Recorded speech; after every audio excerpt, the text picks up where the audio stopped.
जवानी पे मार होता है बड़े बड़े बाहुबलियों में। मेरे जवानी पे मार होता है बड़े बड़े बाहुबलियों में। देखी चोली के चीज रानी छौड़न के बढ़ो परेशानी।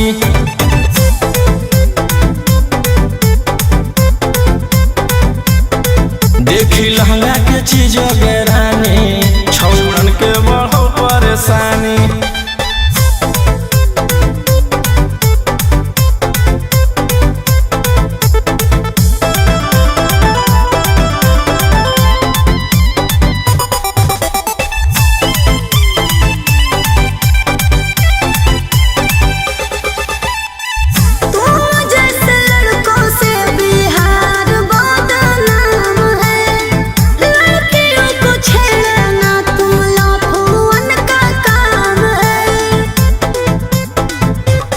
ऐसे चलही तो जवानी पर अटैक हो जइतो।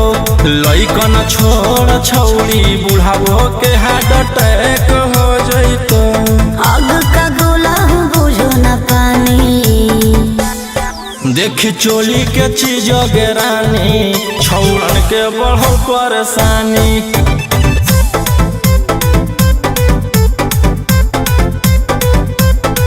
देखी लहंगा के चीज रानी छौड़न के बढ़ो परेशानी।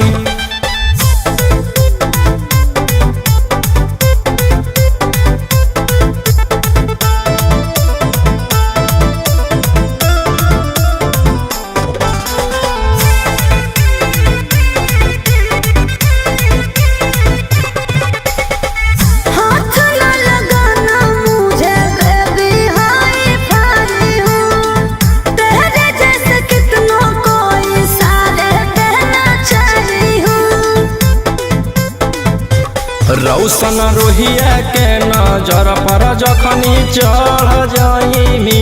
आयुषवा फेर देतौ हाथ तो छौड़ी तर जाइमी। रोहित न करो छेड़खानी।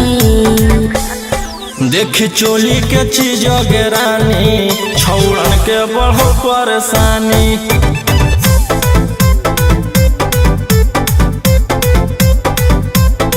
देखी लहंगा के चीज